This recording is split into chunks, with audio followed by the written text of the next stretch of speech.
మీకు ఓటేయడం రాదంటగా. నిజమండి, మీకు ఓటేయడం రాలేదంట. మీరు అసలు ఓటేశారా? వాస్తవం మాట్లాడుకోవాలంటే నిజంగా మీరు ఓటేశారా? ఓటేస్తుంటే కనుక మీ ఓటు ఏది? 53 లక్షల ఓట్లు గల్లంతయ్యాయని అసలు ఎలక్షన్ జరిగిన కాడి నుంచి ఇప్పుడు వరకు ఒకటి కాదు వార్త. ఎన్ని వార్తలండి? 53 లక్షల ఓట్లు గల్లంతయ్యాయి అంటున్నారు, లేదా ఎక్కువ అయ్యాయి అంటున్నారు, లేదా తక్కువ అయ్యాయి అంటున్నారు. అసలు మీరు ఓటేశారా లేదా నాకే అనుమానంగా ఉంది. ఓటేయటం అంటే ఎలా వేయాలి? మీకు ఏమైనా ఒక ఐడియా ఉందా? నేను చెప్తాను. చెప్పే ముందు ఫస్ట్ అయితే కనుక లైక్ చేయండి. ఎందుకంటే 2 తెలుగు రాష్ట్రాలు, తెలుగు వాడు ఎక్కడ ఉన్నా సరే ఖచ్చితంగా ఈ వీడియో వెళ్ళాలా, దాంట్లో ఎలాంటి డౌట్ లేదు. కాబట్టి అందరికీ తెలియాలంటే మీ బాధ్యతగా లైక్ చేయండి. లైక్ చేస్తే ఎక్కువ మంది ఇన్ఫర్మేషన్ షేర్ అవుతుంది. చేయండి. లైక్ చేసిన తర్వాత మీ అమూల్యమైన అభిప్రాయాన్ని, మీరు ఓటు వేస్తే కనుక ఓటేసానని చెప్పి మీ అమూల్యమైన అభిప్రాయం తెలియజేయండి. మీ ఓటు ఏమైందో కూడా తెలియజేయండి. అంతేకాదు కొత్తగా మన ఛానల్ చూస్తే కనుక పక్కగా సబ్స్క్రైబ్ చేయండి. చూద్దాం 53 లక్షల ఓట్లు ఏమయ్యాయో, లేకపోతే అసలు ఓటేసారో లేదో. ఓటేయాలంటే కనుక లైన్లో నిలబడ్డారు. మీరు నిలబడ్డారా?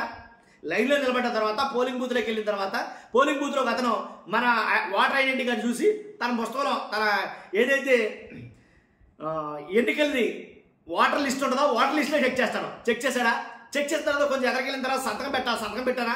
సంతకం పెట్టిన తర్వాత ఏళ్ళ మీద సిరా వేస్తారు. వేసారా? వేసిన తర్వాత వీవీప్యాట్ కాడికి తీసుకెళ్తారు. తర్వాత అక్కడ తీసుకెళ్ళిన తర్వాత ఈవీఎం కాడికి ఆ ఈవీఎం ఏదైతే గుర్తుందో గుర్తుతో ఇంకా బటన్ నొక్కుతాం. నొక్కారా? ఒక వీవీప్యాట్ స్లిప్ దాంట్లో పడితే పడ్డదా? మరి మీరు ఓటేసరిగా అలా అయితే ఎలాగేస్తే వేసినట్టే. కానీ ఏదే ఓటు కదా, ఇదే మాట్లాడుకుందాం. దీన్ని ఎస్ఓపి విధానం అని అంటారట. ఆ విధానమే తప్పు అంటుంది యాక్చువల్గా. కాబట్టి మొత్తం అంటే ఎంటైర్ ఈ సిస్టమ్ అంతా జరిగిన తర్వాత ఎలక్షన్ నాటి నుంచి ఇప్పటి వరకు భయంకరంగా నన్ను దొలిచేస్తున్న ప్రశ్న ఏంటంటే, ఆ ప్రశ్నకు సమాధానం అసలు నివృత్తి అయ్యే అసలు దాఖలాలే కనబడి సావట్లా. ఎందుకంటానంటే ఎలక్షన్ పోలైనప్పుడు కౌంటింగ్ జరిగిన ఆ నైటు అంటే 8 వరకు 8 వరకు జరిగినాయి. ఆ టైం వరకు కూడా అంతా కంప్లీట్ అయిన తర్వాత ఎంత జరిగిందిరా పోలింగ్ శాతం, ఓటింగ్ పర్సంటేజ్ ఎంత వచ్చిందిరా అంటే కనుక 68.12% అని ఈసీ చెప్పడం జరిగింది కదా.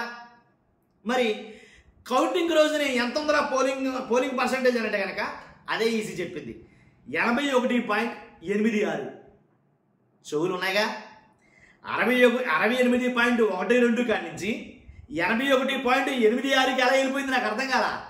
ఇదే విషయం నాకు అర్థం కాక ఆనాటి నుంచి ఈనాటి వరకు కొట్టుకు చచ్చిపోతున్నాను నేను. అసలు దీనికి సమాధానమే చెప్పేవాళ్ళు నన్ను అడిగితే. కాబట్టి పర్సంటేజ్ ఎలా నాకు అర్థం కాల, ఎలా పెరిగింది అనేది. కాబట్టి పోలింగ్ రోజున ఒక ఎత్తు అయితే కనుక కౌంటింగ్ నాడు ఒక ఎత్తు అయ్యింది. మొత్తం సంబంధం లేకుండా పోయింది. కాబట్టి ఈ రకంగా చూసుకుంటే ఈ విషయమే ఈజీని కానీ ఏంటి ఎలక్షన్ కమిషన్ నానా చివర్లు పెట్టింది అన్ని విషయాల్లో. ఒక విషయాలు కాదు, ఎలక్షన్ విషయంలో ఎలక్షన్ కమిషన్ ఈసారి మొత్తం అన్ని తప్పులు తాకగానే జరిగాయి. ఏది ఒకటి కూడా సక్రమంగా జరిగిసావరా. ఎందుకంటే 40% ఓట్ షేరింగ్ వచ్చింది వైఎస్ఆర్సీపీ పార్టీకి. 11 స్థానాలు వచ్చాయి. ఇది మరీ దారుణమైన విషయం. 40% ఓటింగ్ పర్సంటేజ్ ఉన్న ఓట్ బ్యాంక్ ఉన్న వైసీపీకి 11 స్థానాలు ఉన్నాయి. ఏంటి 9-10 ఓటింగ్ పర్సంటేజ్ ఉన్న ఇట్లకేమో 22, 23 వచ్చినాయి. వేరే విషయంలో ఇంకా అట్లన్నింటినీ కూడా వదిలే. కానీ తర్వాత వీవీప్యాట్ల రహస్యాలు ఏదైతే వీవీప్యాట్స్ ఉన్నాయో ఇక్కడ మరీ దారుణం ఇది కాదు. ఏంటి ఏదైతే ఎలక్షన్ జరిగిందో, ఎలక్షన్ జరిగినప్పుడు ఈవీఎంలో నిక్షిప్తమై ఉన్న డేటా క్లియర్గానండి. ఈవీఎంలో నిక్షిప్తమై ఉన్న డేటా అలాగే వీవీప్యాట్లు ఏదైతే బాక్స్ ఉంటుందో ఆ వీవీప్యాట్లు కూడా బాక్సులో అలాగే భద్రపరిచి ఉంచాలి. ఎప్పటి వరకు అయితేనండి ఇంచుమించుగా 100-150 రోజుల దాకా ఉంచాలి వాస్తవంగా అయితే కనుక. లేదు రూల్స్ అయ్యి మాట్లాడితే కనీసం 45 రోజులు ఉంచాలి. ఇది రూలు. ఇది అసలు అసలు ఎలా అంటే దానికి మించిన రూల్ లేదు, ఇంకా అంత దారుణం అనమాట. కాబట్టి 45 డేస్ ఎగ్జాక్ట్ ఉంచాల్సిందే. ఎన్ని రూల్స్ అయినా తిరగండి మీరు, మినిమం 150 డేస్ ఉంచాలి. కానీ ఏం జరిగింది? కోర్టు అడిగింది ఏమని? వాళ్ళు గోల పెడుతున్నారు ఆంధ్రప్రదేశ్ కానీ కొన్ని రాష్ట్రాల్లో. కాబట్టి ఆ వీవీప్యాట్లు అన్న లెక్కించమని అడుగుతున్నారు. లెక్కించడానంటే ఎక్కడున్నాయి కాల్ చేసామని చెప్పారు. వీవీప్యాట్లు కాల్ చేస్తారా? ఇటు అమ్మ జీవితం కానీ వీవీప్యాట్లు కాలిపోయి చెప్పారు.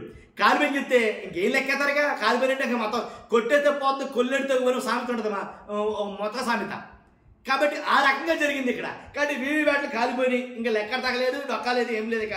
కాబట్టి ఈ విషయం చెప్పింది అప్పట్లో ఈసీ ఎవరైతే ఎలక్షన్ కమిషనర్ మీనా గారు అనుకుంటా. కాబట్టి ఉన్నాయంటే లేవు. కాబట్టి పోలైన ఓట్లకి కొన్ని చోట్ల ఇది ఇంకా చాలా చిత్రం. ఇది పోలైన ఓట్లకి మెజారిటీ ఓట్లకి అసలు పొంతనే లేదు. మొత్తం పోలైన ఓట్లు ఉదాహరణ చెప్పుకుందాం మనం. మొత్తం పోలైన ఓట్లు ఓ 4 లక్షలు ఉన్నాయనుకుందాం, లేదా ఒక లక్ష ఓట్లు ఉన్నాయనుకుందాం, లేదా ఒక 50,000 ఓట్లు ఉన్నాయనుకుందాం పోలైన ఓట్లు. కానీ మెజార్టీ ఏమో ఇంచుమించుగా 50,000 వచ్చేస్తున్నాయి. పోలైన ఓట్లు 50,000 అయితే మెజార్టీ 50,000 ఏంటి లెక్కలేంటాయి బాబు? ఎలక్షన్ కమిషన్లోనే జరిగినట్టున్నాయి ఇలాంటి విచిత్రాలన్నీ కూడా. తర్వాత కొంతమంది అనలిస్టులు కానీ అలాగే కొంతమంది సర్వే వాళ్ళు కానీ వాళ్ళు చెప్పింది అంటే ఫామ్ 20 ఏదైతే ఫామ్ 20 ఉంటుందో నియోజకవర్గాలకు సంబంధించి పోలింగ్ బూతులకు సంబంధించి ఆ ఫామ్ 20ని ఇలాంటి వాటిని యాక్చువల్గా ఈసీ వెబ్సైట్లో అప్లోడ్ చేయాలి. అది వెంటనే ఎలక్షన్ జరిగిన తర్వాత రిజల్ట్ అనౌన్స్ చేసిన తర్వాత వెంటనే అప్లోడ్ చేస్తారు ఇవన్నీ డేటా అంతా కూడా. ఎందుకని 120 డేస్ వరకు ఆ డేటాని ఎంటర్ చేయలేదు వెబ్సైట్లో? ఇది పెద్ద అనుమానం రేకెత్తించే ప్రశ్న. కాబట్టి ఎందుకని అసలు ఎంటర్ చేయలేదు ఆ వెబ్సైట్లో, ఈసీ వెబ్సైట్లో కాబట్టి వాళ్ళకి సంబంధించిన వాటిలో? అదంతా ఒక ఎత్తు. సర్లే, మాకు మొత్తం అనుమానమే, ఇదంతా మొత్తం తేడాగా జరిగింది, ఇదంతా రాజకీయం జరిగింది కాబట్టి మాకు న్యాయం చేయాలని చెప్పేసి కోర్టుకు ఎక్కారు. ఇక్కడ ఆంధ్రప్రదేశ్లో వైసీపీ వాళ్ళు ఎక్కారు, అలాగే ఒరిస్సా కానీ అలాగే మహారాష్ట్ర కానీ 3 చోట్ల కూడా మహా దారుణంగా జరిగిందిలే ఎలక్షన్ ప్రక్రియ అని. కాబట్టి కోర్టుకు వెళ్తే కోర్టు చెప్పింది వాళ్ళు అన్నట్టుగా చేయండి అని చెప్పేసి. అయితే వాళ్ళు చెప్పింది ఏంటి? మాక్ పోలింగ్ చేస్తామన్నారు. సర్లే మాక్ పోలింగే చేయండి, ఇబ్బంది లేదు. కానీ సింబల్ ఉన్నాయి కదా క్యాండిడేట్ సింబల్స్, ఏవైతే ఫ్యాన్ గుర్తు కానీ గాజు గ్లాస్ గుర్తు కానీ సైకిల్ గుర్తు కానీ ఆ సింబల్స్ పెట్టి మాక్ పోలింగ్ నిర్వహించండి. ఈవీఎంలు అసలు కరెక్ట్గా వర్క్ చేస్తాయా లేదా, లేదా ఈవీఎంలో మేము వెళ్ళి ఇలా సింబల్ని ఎత్తుకుని ఫ్యాన్ సింబల్ కనబడగానే టక్కన నొక్కాం మేము. ఫ్యాన్ సింబల్ బదులు అది ఏ కాంగ్రెస్ సింబల్కో కాంగ్రెస్ పార్టీకో మా ఓటు పోయినట్టు మాకు డౌట్గా ఉంది. అలా జరిగింది హిందూపురంలో, గుర్తుందా లేదు మీకు? హిందూపురంలో అలా జరిగిందని వాళ్ళు పెద్ద ఇష్యూ రేజ్ చేశారు దాన్ని. హిందూపురంలో జరిగింది ఏంటి? ఇక కాంగ్రెస్కి 20,000 ఓట్లు ఎన్నో వచ్చినట్టున్నాయి సబ్జెక్టు కరెక్షన్ దరిదాపు పెంచుగా చాలా ఓట్లు కాంగ్రెస్కి వెళ్ళిపోయినాయి. ఇదేంటప్పా, అయితే గీతే టీడీపీకి వెళ్ళాలి, లేదా వైఎస్ఆర్సీపీ కాంగ్రెస్కి రావాలి, అలాంటిది కాంగ్రెస్కి ఎలా వెళ్ళి అని చాలా రకరకాలుగా ఆలోచించారు. అసలు ఎందుకో నోట్లు వచ్చినాయి అర్థం కాదు ఎవరికైనా అక్కడ ఇప్పుడు కూడా స్టిల్. కాబట్టి ఇలా జరుగుతాయని చెప్పేసి వాళ్ళేం చెప్పారు, మాకు సింబల్స్ తోటి మాక్ పోలింగ్ నిర్వహించండి అంటే సింబల్స్ తోటి మాక్ పోలింగ్ నిర్వహించడానికి నొప్పేంటి నాకు తెలియగడతాను. ఆ నొప్పేంటి అంట. అబ్బాయి లేదు మేము 1 2 3 4 ఆ నెంబర్లు కేటాయిస్తాం, మేము ఆ నెంబర్ల ప్రకారంగా పోలింగ్ నిర్వహిస్తాం అని చెప్పుకొచ్చారు ఈసీ. కాబట్టి అదేంటది మేము అడిగింది ఒకటి అయితే మేము చెప్పినట్టు ఏంటి మీరు చెయ్యాలని చెప్పేసి కోర్టులు మీకు ఆర్డర్ ఇస్తే అలా లేదు, మేము కరెక్ట్గా మేము మంగళసూత్రం కట్టి ముడేసి మరీ మేము తాళి కట్టి మరి పెళ్లి చేసుకుంటారా మగడంటే ఏమొద్దు, మీరు జస్ట్ ఏదో జిమ్మేసుకుని వెళ్ళిపోండి, పెళ్లి అయిపోయినట్టే తర్వాత మేము మిగిలినంతా చేసుకుంటామంటారండి. అది ఎంతవరకు కరెక్ట్ అని వీళ్ళు గొడవ పట్టడం మొదలెట్టారు. కాబట్టి ఎలాగైతే ఆ మాక్ పోలింగ్ కాస్త జరిగే సరసవలా. కాబట్టి అదొకటి. ఇలా ఒకటి కాదండి. తర్వాత బ్యాటరీ ఛార్జింగ్లు అన్నారు, అది మరి అయోమయమే. ఇప్పుడు నాకు ఉంది వాచ్ ఏంటి, ఈరోజు ఒక 60% బ్యాటరీ ఛార్జింగ్ పెట్టామనుకో, రేపటికి ఎంత అవ్వాలి? అది 20% లేకపోతే 10% మిగలాలి. ఎందుకని 1 డే 24 hours కంప్లీట్ అయ్యింది. సో అటువంటిప్పుడు ఏమవ్వాలి? తగ్గాలి, అంతే కదా. తగ్గకుండా నేను ఇవాళ 50 పెడితే రేపు 90కి వెళ్తే దాని అర్థం ఏంటి? ఏదో దెయ్యం ఉన్నట్టే దాంట్లో. ఆ వాచ్ లేదంటే దెయ్యమన్నా ఉండాలి, లేదా ఎవరన్నా దానికి ఛార్జింగ్ అయినా పెట్టాలి, లేదా దాంతో వర్క్ చేసుకుంటూ ఛార్జింగ్ అన్నా పెట్టి ఉండాలి. అలా జరగాలి. సో అలాగే జరిగింది ఇక్కడ. దాని మీద భయంకరమైనటువంటి విపరీతమైనటువంటి అనుమానాలు రేకెత్తాయి ప్రజల్లో. కాబట్టి ఛార్జింగ్ దిగాలి కానీ ఛార్జింగ్ పెరిగిందండి తెల్లారిసరికి, ఇది ఎక్కడ విడ్డూరం అని చాలామంది అడిగారు. కాబట్టి అదొకటి. కాబట్టి ఇంకోటి ఏంటంటే ఈ ఎక్కడ జరగల మెయిన్ ఈ ఒరిస్సా ఒకటి, మహారాష్ట్ర ఒకటి, ఏపీలో కూడా జరిగాయి. కాబట్టి ఓటింగ్ విధానం. కాబట్టి అందుకే అన్నాను నేను ఫస్ట్లో, మీకు ఓటేయడం రాదని కాదు, తప్పుగా అన్యాయంగా మీరు అభద్రతా భావంతో మాటకు అనుకోవద్దు. ఎందుకంటే ఓటేసే విధానం మీరు వేయటం కరెక్ట్గానే వేశారు. లైన్లో నుంచున్నారు, పుస్తకంలో పేరు చెక్ చేశారు, వేలి మీద సిరా వేయించారు, తర్వాత ఈవీఎం దగ్గర మీరు బటన్ నొక్కారు, వీవీప్యాట్ స్లిప్ దాంట్లో పడింది, అన్నీ మీరు కరెక్ట్గా నిర్వహించారు. కానీ జరిగిందే తప్పు అంటుంది చాలా చోట్ల.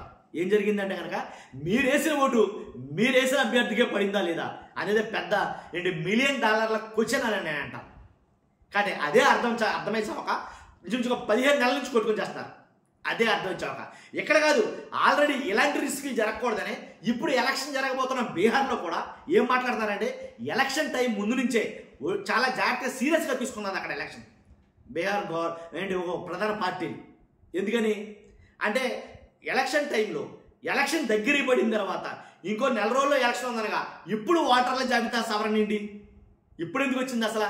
ఇప్పుడు దాకా చేయకపోవడం ఏంటి? ఇప్పటికిప్పుడు తెల్లారితే ఎలక్షన్లో ఓటర్ల జాబితా చదువుతారు ఎంతవరకు కరెక్టు? ఇంచుమించుగా 40 లక్షల ఓట్లు, 1, 2 కాదు 2 ఓట్లు ఉన్న వ్యక్తులు 40 లక్షల మంది ఉన్నారంట ఆంధ్రప్రదేశ్లో. నేను ఒక సబ్స్క్రైబర్ నాకు కామెంట్ పెట్టాడు, బ్రదర్ ఇలాగ 40 లక్షలు ఎవరు ఉంటారు బ్రదరు, 2 తెలుగు రాష్ట్రాల్లో కూడా ఓట్లు ఉన్న వాళ్ళు ఉన్నారు బ్రదరు అని. కాబట్టి ఎన్నేసి లక్షల దొంగ ఓట్లు ఉంటాయి కనుక అప్పటికప్పుడు కొత్త ఓట్లు చేరిస్తే కనుక ఇలా చేస్తే అది ఎంతవరకు సమంజసం? యాక్చువల్గానే బీజేపీ గవర్నమెంట్ అంటేనే భయంగా ఉంటుంది జనాలకి. అన్ని రాష్ట్రాల్లోనూ, నాట్ ఓన్లీ ఆంధ్రప్రదేశ్, అన్ని రాష్ట్రాల్లో కూడా అదే సందేహాలతో ఉంటాయి. ఎందుకంటే బీజేపీకి ఈవీఎంలకు కొంచెం దగ్గరగా అవినాభావ సంబంధాలు ఉంటాయంటారు. కాబట్టి అసలే అటువంటిప్పుడు మరి ఎలాంటి ప్రశ్నలను రేకెత్తితే ఆందోళన కాకపోతే ఎలా ఉంటుంది? కాబట్టి నీతిగా నిజాయితీగా నెగ్గారు లేదు ఎలా తెలుస్తుంది? కాబట్టి ఖచ్చితంగా ఈ ప్రశ్నలన్నింటికి నన్ను అడిగితే పట్టు వదలని భట్టి విక్రమార్కుడు అనే ఒక కథ ఉండేది చందమామ కథలో. మీరు ఎంతమంది చదివారో లేదో తెలియదు కానీ నిజంగా ప్రశ్న అడుగుతాడు. బేతాళుడిని భుజాన్ని వేసుకున్న తర్వాత విక్రమార్కుడి దారి పడిపోతే కథ చెప్తాడు. కథ చెప్పిన తర్వాత కథ కంప్లీట్ అయిన తర్వాత నిజం చెప్తే నీ తల 1000 వక్కలు అవుతుంది, నిజం చెప్పకుండా అబద్ధం చెప్తే నేను మళ్ళీ తిరిగి వెళ్ళి చెట్టు మీద కూర్చుంటాను. ఏం చేయాలి అర్థం కాని పరిస్థితి. అలా తయారైంది ఈసీ ఎలక్షన్ కమిషన్.